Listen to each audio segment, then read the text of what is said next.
Welcome to the next module. आज हम module number 5 start करेंगे और ये मॉड्यूल जो है ये कंप्यूटेशनल मोशन प्लानिंग के बारे में है।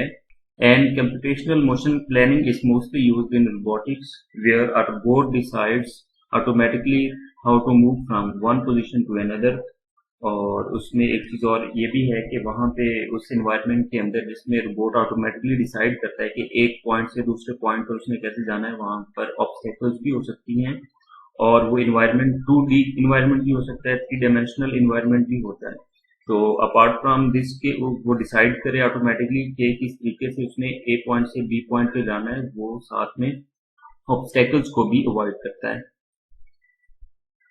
So we can finally say that motion planning is that branch of robotics in which a robot decides how to move from one position to another position by avoiding the obstacles. Motion planning में बहुत सारे algorithms होते हैं और ये algorithms graph based algorithms होते हैं। तो समटाइम्स इस सब्जेक्ट को ग्राफ थ्योरी का नाम भी दिया जाता है। So you can find these algorithms with the title of graph theory in the literature. Motion planning में काफी टाइप्स के एल्गोरिदम्स शामिल हैं, तो हम सारे एल्गोरिदम्स को यहाँ पे कवर नहीं करेंगे। हम कुछ बेसिक एल्गोरिदम्स को कवर करेंगे और कुछ वो एल्गोरिदम कवर करेंगे जो कि हमें क्वाड रोटर के लिए, मोशन प्लानिंग के लिए हमारे काम आ सके। सबसे पहले हम जो बेसिक एल्गोरिदम्स हैं उनको देखेंगे और उनको स्टडी करेंगे, और ये सारे एल्गोरिदम हम 2 डायमेंशनल केस के लिए देखेंगे और इनको 2D के अंदर सॉल्व करने के बाद then we will move towards 3 dimensional planning. और इसमें जो सबसे पहला एल्गोरिदम है जो कि हम स्टडी करेंगे that is grass fire algorithm, जिसको ब्रेथ फर्स्ट सर्च एल्गोरिदम का नाम भी दिया जाता है, या शॉर्टली हम इसे BFS भी कह सकते हैं। और इसी तरह का एक और इससे मिलता जुलता एक एल्गोरिदम है जिसको DFS कहा जाता है। DFS stands for depth first search algorithm. तो ये दोनों एल्गोरिदम बेसिक एल्गोरिदम हैं और दोनों में कुछ ज्यादा डिफरेंस नहीं है। So let's start our first section, which is 1.1, and it is about introduction. So motion planning problem is a special case of more general AI planning problem. So जिस तरह के ये पहला पॉइंट लिखा हुआ है, इस पॉइंट में जो है जो मेन चीज यहाँ पे बताई गई है वो ये है कि हमारे जो मोशन प्लानिंग एल्गोरिदम्स हैं या मोशन प्लानिंग प्रॉब्लम्स हैं वो एक्चुअली बिलोंग करती हैं आर्टिफिशियल इंटेलिजेंस से। सो this is a special case of AI based planning problems. So in motion planning, our goal will be to develop techniques that would allow our robot or multiple robots to automatically decide how to move from one position or from one configuration to another configuration or other position. तो ये वही बात है जो हमने अभी थोड़ी देर पहले डिस्कस की है कि मोशन प्लानिंग के अंदर हमारा जो रोबोट है वो ये डिसाइड करेगा कि एक पोजीशन से या एक कॉन्फ़िगरेशन से किसी दूसरी कॉन्फ़िगरेशन में वो कैसे जाएगा, ऑटोमेटिकली कैसे जाएगा, और उस इन्वायरमेंट में जिस इन्वायरमेंट में वो मूव कर रहा होगा देयर इज अ पॉसिबिलिटी कि वहां पे ऑब्स्टेकल्स भी होंगी, तो ऑटोमेटिकली उन ऑब्स्टेकल्स को वो किस तरीके से अवॉइड करेगा, ये सारी चीज जो है this will come in motion planning. So we can say that we are specifically concerned with planning motions and to get our robot from place A to place B.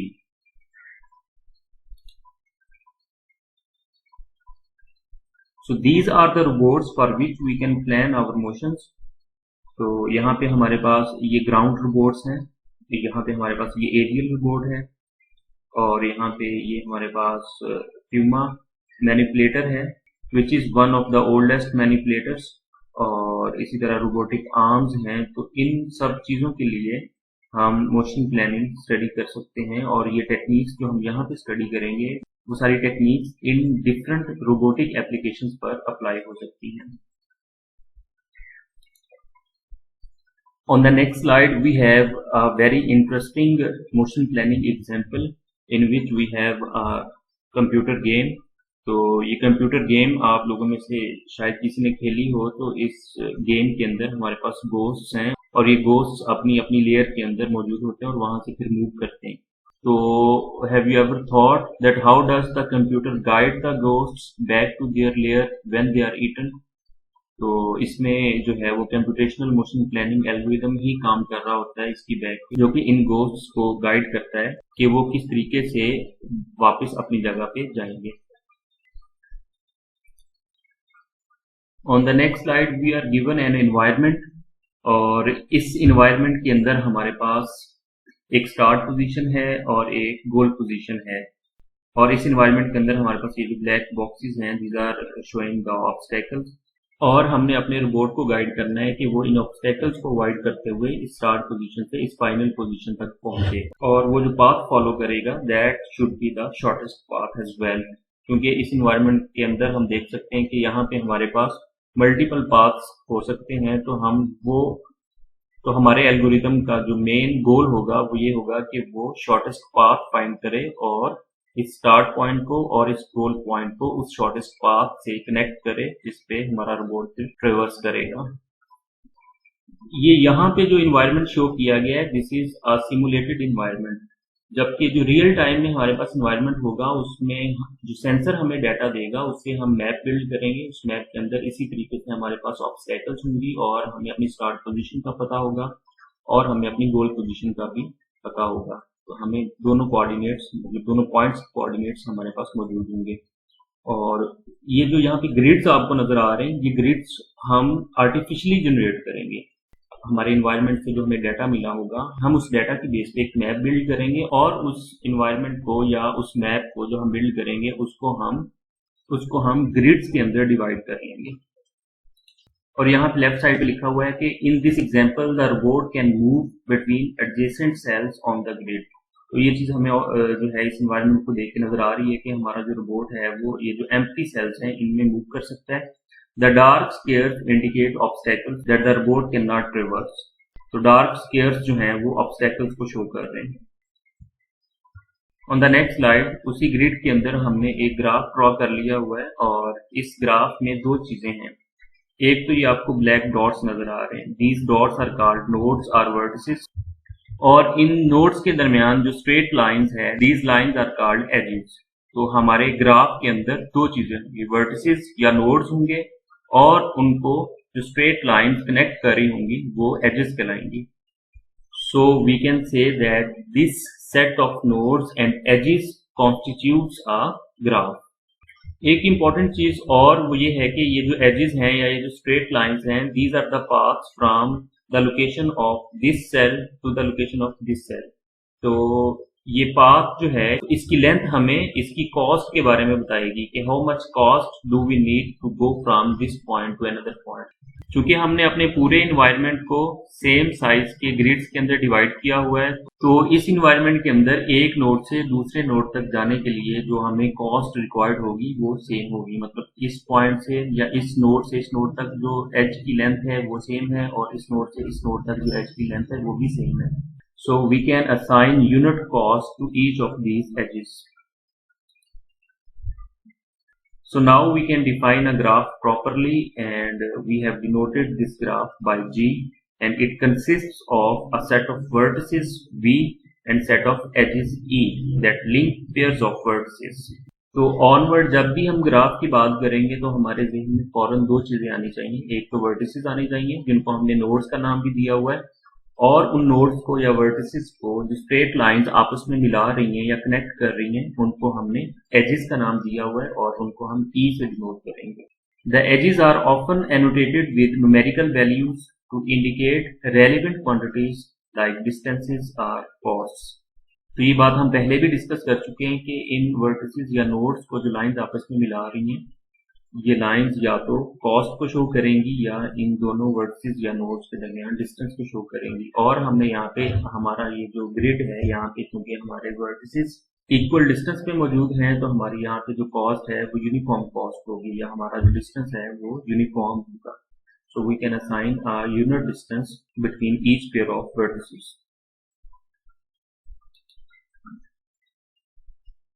On the next slide, we have another example of a graph in which we are given these nodes or vertices by the dark dots, and we have connected these dark dots with edges.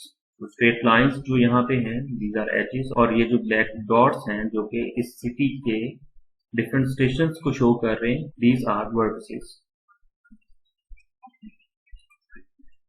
On the next slide, we have another example of the graph in which various cities of USA are shown, and the location of these cities are shown by nodes or vertices, and the lines joining these cities are represented by straight lines, which we have given a name of edges or edge. And these annotations or numerical values are showing the cost that is required to go from one node to another node or from one city to another city.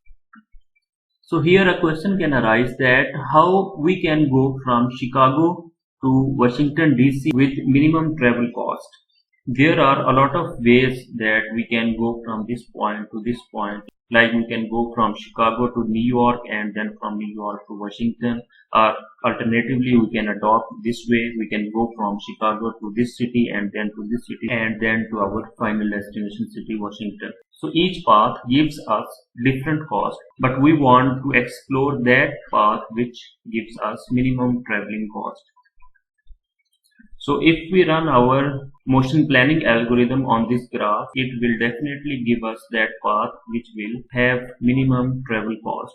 And we can see from these nodes and edges that this path has minimum travel cost. So our algorithm will give us and point out this path and will tell us that this path has minimum travel cost. So this path will be the solution of the motion planning algorithm.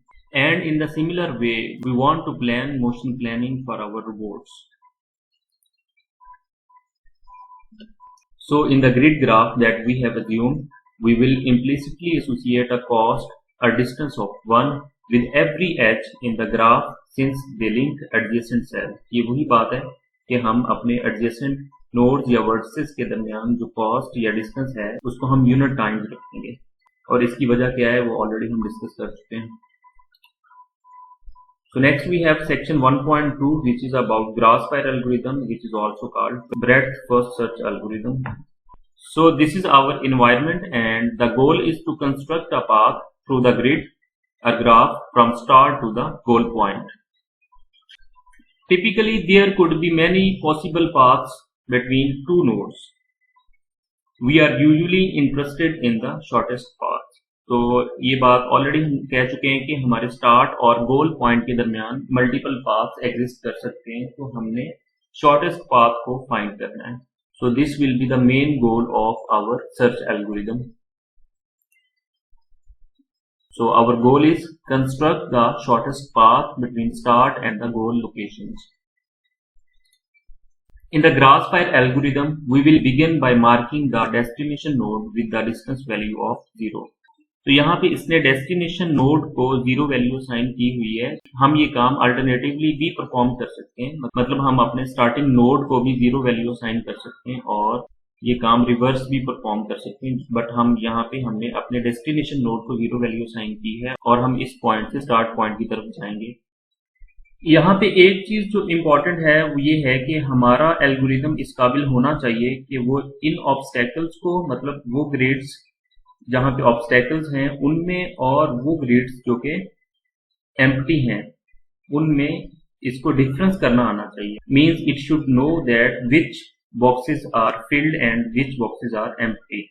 यहाँ पे हमने अपने इस destination node को 0 value assign कर दी है, तो हमारे जितने भी यहाँ पे एम्प्टी बॉक्सेस हैं या लोकेशंस हैं इनको हम इनफाइनाइट वैल्यू असाइन कर देंगे.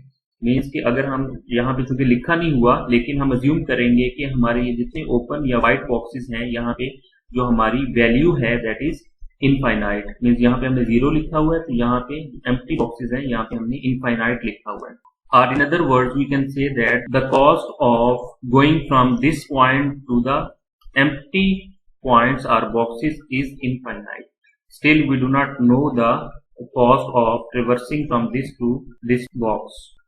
और ये कॉस्ट हमें तब तक नहीं पता चलेगी जब तक हम इन बॉक्सेस को एक्सप्लोर नहीं करेंगे. मीन्स हम 1 by 1 इन बॉक्सेस को एक्सप्लोर करेंगे और एक्सप्लोर करने के बाद हमें पता चलेगा कि हमें वहां तक जाने के लिए कितनी कॉस्ट जो है वो कंज्यूम हुई है. So on the next slide we have explored our these adjacent nodes. Means कि हमारा जो डेस्टिनेशन नोड था उसके 4 एडजेसेंट नोड्स थे जिनको हमने एक्सप्लोर कर लिया है। और चूंकि हमने अपने ग्रिड को यूनिफॉर्म अज्यूम किया हुआ है और हमने ये भी अज्यूम किया हुआ है कि एक नोड से दूसरे नोड तक जाने के लिए जो हमें कॉस्ट रिक्वायर्ड होगी that will be unit cost, तो हम जब जब जिस नोड को एक्सप्लोर करेंगे उसको हम उतनी कॉस्ट असाइन कर देंगे। तो इस डेस्टिनेशन नोड से इन 4 एडजेसेंट नोड्स तक जाने के लिए जो हमें कॉस्ट रिक्वायर्ड है दैट इज यूनिट कॉस्ट, तो हमने चारों बॉक्सेस के अंदर 1 राइट कर दिया। इसका मतलब ये है कि इस नोड से जब हम इन चारों नोड्स पर जाएंगे हमें हर नोड के लिए जाने के लिए जो कॉस्ट रिक्वायर्ड है that is a unit cost. और on every iteration find all the unmarked nodes adjacent to the marked nodes and mark them with the distance value +1। अब अगला काम जो हमने करना है वो ये है, क्योंकि हमने इस नोड से अपने डेस्टिनेशन नोड से 4 मजीद नोड्स को एक्सप्लोर किया था, तो अब हमारे ये 4 नोड्स हमारी लिस्ट के अंदर हैं। हम इन चारों नोड्स को इंडिविजुअली चेक करेंगे। मीन सबसे पहले अगर हम इसको चेक करें तो इसके जो मजीद आगे एडजेसेंट नोड्स हैं हम उनको एक्सप्लोर करेंगे। तो ऑब्वियसली हमारा जो ग्रिड है दैट इज यूनिफॉर्म ग्रिड, और इसमें हमारा एक बॉक्स से दूसरे बॉक्स तक जाने के लिए हमें जो कॉस्ट पड़ती है दैट इज यूनिट कॉस्ट। तो इस बॉक्स से अगर हम इस बॉक्स पे जाएंगे हमें यूनिट कॉस्ट पड़ेगी, तो हमारी जो करंट कॉस्ट होगी उसमें हम यूनिट कॉस्ट ऐड कर देंगे तो हमें अगले नोड की कॉस्ट जो है वो मिल जाएगी। सेम इसी तरह इस नोड का जो दूसरा एडजेसेंट सेल है वो ये सेल है, वहां पे जाने के लिए भी हमें यूनिट कॉस्ट रिक्वायर्ड है, तो उसकी टोटल कॉस्ट भी 2 होगी और यहाँ पे इसकी टोटल कॉस्ट भी 2 हो जाएगी। इसके अलावा हमारे पास इस नोड का कोई मजीद एडजेसेंट नोड नहीं है जिसको हम एक्सप्लोर करें। उसके बाद हम इसको पकड़ेंगे, इसके जो एडजेसेंट नोड्स हैं उनको एक्सप्लोर करेंगे और उसके बाद इस नोड को, और फिर बारी बारी हम सारे नोड्स को एक्सप्लोर करेंगे। सो अभी तक हमने 5 नोड्स को एक्सप्लोर कर लिया हुआ है जिसमें हमारा डेस्टिनेशन पॉइंट भी है और इसके एडजेसेंट चारों नोड्स भी शामिल हैं। तो अब जो अगली बारी है वो इन चारों नोड्स के आगे जो मजीद एडजेसेंट नोड्स हैं उनको हमने बारी बारी उनको ज्यूम करना है और उनको ज्यूम करके मजीद आगे जो उनके एडजेसेंट नोड्स हैं उनको एक्सप्लोर करना है और उनकी कॉस्ट को फाइंड आउट करना है। तो ये हमने इंडिविजुअली जो नोड्स हमारे जिनकी कॉस्ट हमें 2 मिली हुई है उनको हमने ज्यूम किया और ज्यूम करने के बाद उनके जो आगे एडजेसेंट नोड्स हैं उनकी कॉस्ट को हमने फाइंड आउट कर लिया। तो सेम इसी तरीके से हम पूरे ग्रिड के अंदर हमारे जो बाकी नोड्स हैं उनकी कॉस्ट भी हम इसी तरीके से फाइंड आउट कर लेंगे। और यहाँ पे हमने एक बात अज्यूम की हुई है कि हमारे जो एम्प्टी बॉक्सेस हैं जिनको अभी तक हमने एक्सप्लोर नहीं किया, हम अज्यूम करेंगे कि वहां पे जो कॉस्ट है दैट इज इनफाइनाइट कॉस्ट। तो जब तक वो एक्सप्लोर नहीं हो जाते हमें रियल कॉस्ट का पता नहीं चल जाता, हम उनको एम्प्टी सेल्स को अज्यूम करेंगे कि वहां तक जाने के लिए हमें जो कॉस्ट रिक्वायर्ड है दैट इज इनफाइनाइट कॉस्ट। तो जैसे जैसे हम एक्सप्लोरेशन करते जाएंगे हमें इंडिविजुअली हर सेल की कॉस्ट का पता चलता जाएगा। So we can proceed in a similar way, और इस तरीके से हमें सारे सेल्स की कॉस्ट का पता चलेगा। On every iteration, the marking radiates outward from the destination like a fire spreading, hence the name। तो हर आइट्रेशन पे हमारी मार्किंग जो है नोड्स की वो रेडिएट कर रही है इस डेस्टिनेशन नोड से। तो इस रेडिएशन की वजह से जो कि आउटवर्ड फैल रही है हमने इसको नाम दिया हुआ है ग्रास फायर एल्गोरिथम का। So this is how all the cells will get marked with their costs। So finally इसी तरीके से हम अपने स्टार्ट पॉइंट तक पहुंच गए हैं और स्टार्ट पॉइंट तक जाने के लिए हमें जो टोटल कॉस्ट रिक्वायर्ड है that is 10 units. So this is the minimum cost that we are required to reach from this destination point to this start point, or if we are sitting here we can see that if we are here then if we want to reach to this goal point we require 10 unit cost to reach from this point to this goal position।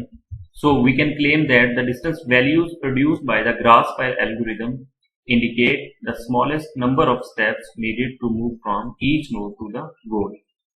और ये चीज हम इस तरीके से भी देख सकते हैं कि अगर हम इस सेल में बैठे हुए हैं और इस सेल से हमने इस पॉइंट पे जाना है तो इस सेल में जो कॉस्ट है या इस सेल में जो नंबर लिखा हुआ है this number is the minimum cost that is required to go from this cell to this cell. और अगर हमारा ये स्टार्ट पॉइंट है तो इस पॉइंट में जो नंबर लिखा हुआ है this is our minimum cost that is required to move from this node to the destination node. और ये काम हम रिवर्स में भी परफॉर्म कर सकते हैं, मीन्स कि हमने अपने डेस्टिनेशन नोड को 0 रखा हुआ था, हम अपने स्टार्ट नोड को 0 रख के सेम यही काम जो है ये परफॉर्म करेंगे। तो इसी तरीके से हमें जो यहाँ पे हमें शॉर्टेस्ट पाथ मिलेगा वो दूसरे तरीके से भी हमें मिल जाएगा। So this is the pseudo code of grassfire algorithm. तो इसमें जो सबसे पहला स्टेप है या पॉइंट है that is for each node n in the graph n dot distance is equal to infinite. जिस तरह मैंने बात की है कि हमारे जितने एम्प्टी नोड्स होंगे या एम्प्टी सेल्स होंगे उनको हम स्टार्ट में एक्सप्लोरेशन से पहले अज्यूम करेंगे कि वो सारे इनफाइनाइट डिस्टेंस पे हैं या उन पर उनको रीच करने की जो हमें कॉस्ट रिक्वायर्ड है दैट इज इन्फिनिटी। उसके बाद हम एक लिस्ट एम्प्टी लिस्ट प्रोड्यूस करेंगे और एम्प्टी लिस्ट प्रोड्यूस करने के बाद उसके बाद हमारे पास दो तरीके हैं, या तो हम गोल पोजीशन को 0 ज्यूम कर सकते हैं या हम अपनी स्टार्टिंग पोजीशन को 0 ज्यूम कर सकते हैं। So whatever you want to do it depends on you. दोनों तरीकों से हमें सेम रिजल्ट मिलेगा। तो यहाँ पे जो हमने अप्रोच अडॉप्ट की है उसमें हमने अपने गोल डिस्टेंस को 0 वैल्यू साइन कर दी है और हम ये जो है हमारा गोल है इसको और ये जो हमारा गोल नोड है इसको हम अपनी ये जो हमने ऊपर एम्प्टी लिस्ट क्रिएट की है इसके अंदर ऐड कर देंगे। So this is our first node that we are going to explore. और उसके बाद नेक्स्ट स्टेप के अंदर हम एक लूप रन करेंगे और ये लूप तब तक चलती रहेगी जब तक ये एम्प्टी लिस्ट जिसके अंदर अभी हमने गोल डिस्टेंस वाला नोड ऐड किया है जब तक ये दोबारा एम्प्टी नहीं हो जाती। तो अभी तो जैसे इसके अंदर हमारे पास गोल नोड है तो हम गोल नोड को वहां से निकालेंगे। लेट करंट हम एक वेरिएबल डिफाइन करेंगे और इस करंट को हम इक्वल रखेंगे फर्स्ट नोड के जो कि हमारे इस लिस्ट के अंदर है, जो कि अभी सिर्फ हमारा गोल नोड है। उसको हम निकालेंगे वहां से उस लिस्ट से। निकालने के बाद उसको एक्सप्लोर करेंगे और इसको इक्वल रखेंगे। This is our current node which we are going to explore. और उसके बाद अगले स्टेप के अंदर हम उस करंट नोड को एक्सप्लोर करेंगे, मींस कि हम उसके नेबर्स को देखेंगे कि कौन कौन से नेबर्स हैं या उसके कौन कौन से एडजेसेंट नोड्स हैं। So for each node n that is adjacent to the current node, so first we will check the distance of those nodes. तो हमारी चूंकि जो हमने पीछे एग्जांपल देखी है उसमें हमारा जो करंट नोड था जिसको हमने 0 वैल्यू साइन की थी उसके हमारे 4 नेबर्स थे या 4 एडजेसेंट सेल्स थे जिनको हमने n का नाम दे दिया। तो हम इंडिविजुअली हर सेल को देखेंगे और ये चेक करेंगे कि उनकी कॉस्ट क्या है। क्योंकि ऑलरेडी एम्प्टी सेल्स थे वो उनको हमने इनफाइनाइट कॉस्ट जो है वो असाइन की हुई थी। जिस तरह हमने पहले स्टेप के अंदर काम ये किया था कि जितने हमारे एम्प्टी सेल्स होंगे उनको हम इनफाइनाइट कॉस्ट असाइन करेंगे। सबसे पहले हम चेक करेंगे कि जो जिन नेबर्स को हम चेक कर रहे हैं उनकी ऑलरेडी जो कॉस्ट वैल्यू है वो क्या है। तो अगर वो इनफाइनाइट है तो इसका मतलब है अभी तक हमने उनको एक्सप्लोर नहीं किया। तो अगर ये कंडीशन ट्रू होती है then we will assign those nodes या दोज नेबर्स को हम जो है वो करंट डिस्टेंस वैल्यू जो कि करंटली अगर हम 0 पे मौजूद हैं वो हमारी वैल्यू 0 होगी प्लस उसमें 1 कर देंगे, ये कॉस्ट हम उसमें ऐड कर देंगे। तो हमारे जो 4 एडजेसेंट सेल्स होंगे, हम अगर प्रीवियस एग्जांपल को लें तो उन चारों एडजेसेंट सेल्स को हमने कॉस्ट जो है वो असाइन कर दी है जो कि करंट कॉस्ट जो कि 0 थी प्लस 1 जो कि हमारा जो हमारी वो कॉस्ट है यूनिट कॉस्ट है जो कि हमें रिक्वायर्ड है उन एडजेसेंट सेल्स के जाने के लिए। तो वो हमने अपने चारों नेबर्स को या एडजेसेंट सेल्स को वो कॉस्ट जो है वो असाइन कर दी है। उसके बाद हम add n back to the list. उसके बाद हम ये n जो है n अब जो हमारे पास 4 n है which are adjacent to our current node, उन चारों को हम अपनी उसी लिस्ट के अंदर वापस रख देंगे। उस लिस्ट के अंदर रखने के बाद उन चारों को हम 1 बाय 1 अगेन जो है वो एक्सप्लोर करेंगे और फिर देखेंगे कि उन चारों के आगे मजीद कौन से नेबर्स हैं और उन पे अगेन हम यही लूप चलाएंगे और यही चीज उनके लिए भी परफॉर्म करेंगे और इस तरीके से हम जितने भी नोड्स होंगे उस ग्राफ के अंदर सबको एक्सप्लोर कर लेंगे। तो ये सूडो कोड जो है वो हमने एक्सप्लेन कर लिया है। तो सूडो कोड रन करने के बाद हमारे पास जो ग्राफ आएगा वो कुछ इस तरीके से होगा जिसमें हमारे पास जितने भी हमारे नोड्स होंगे उनकी कॉस्ट वैल्यूज हमें मिल जाएंगी। तो हम अपनी स्टार्ट पोजीशन से आर्बिट्रेरीली किसी भी नोड की तरफ जा सकते हैं, मीन्स के इसके तीनों अतराफ में जो कॉस्ट वैल्यू है वो 9 है तो हम तीनों में से आर्बिट्रेरीली किसी भी जानिब जा सकते हैं।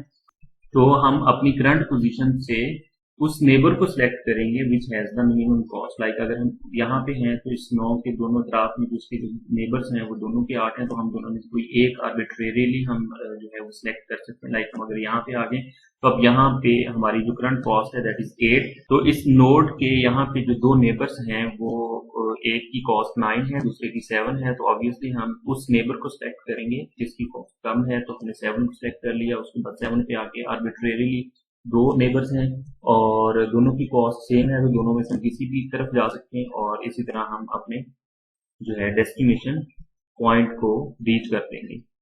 सो ये यहाँ पे साइड पे लिखा भी हुआ है, to move towards the destination from any node simply move towards the neighbour with the smallest distance value and breaking the ties arbitrarily. Here on the next slide we have another example of grass-fire algorithm, but here in this example we have obstacles here in a manner that there exists no path between start and goal points. So the similar procedure will start and then our algorithm will find out that there exists no path between start and goal positions. So in this case, the procedure terminates before the start node is marked, indicating that there exists no path.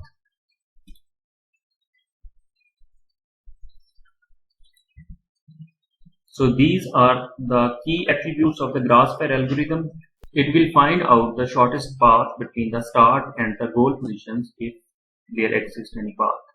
If no path exists, that fact will be discovered. Next we have computational complexity of the grass-fire algorithm. The computational effort required to run the grass-fire algorithm on a grid increases linearly with the number of edges. तो इसका मतलब simple है कि हमारे पास जितने ज्यादा edges होंगे तो कम्प्लेक्सिटी या जो टाइम रिक्वायर्ड होगा इस एल्गोरिथम को रन करने का वो उतना ज्यादा होगा और ये लीनियरली इंक्रीज करेगा with the incremental of number of edges. So this can be expressed more formally as follows. So our function O depends on the number of vertices V, where V denotes the number of nodes in a graph or the number of vertices in our graph. Here on this slide we have a quantitative metric that how the complexity increases as the dimensions of the grid increases. So if we have a two-dimensional grid and grid is 100 by 100, then the number of nodes that have to be explored are equal to 10 raised to the power 4. And similarly, if this two-dimensional case is augmented to a three-dimensional case, then the number of nodes that have to be explored will become equal to 10 raised to the power 6, and the complexity or the computational time required to explore these nodes will increase linearly with the increment in these number of nodes. And similarly, if this case is augmented to a 6-dimensional grid, then our complexity or the time of computation will be the function of 10 raised to the power 12 nodes. So this was all from today's lecture, and in the next lecture we will study about the Dijkstra algorithm, and we will learn that how it works and how we can use for motion planning purposes and what are the advantages of that algorithm over this grass-fire algorithm. So see you in the next lecture.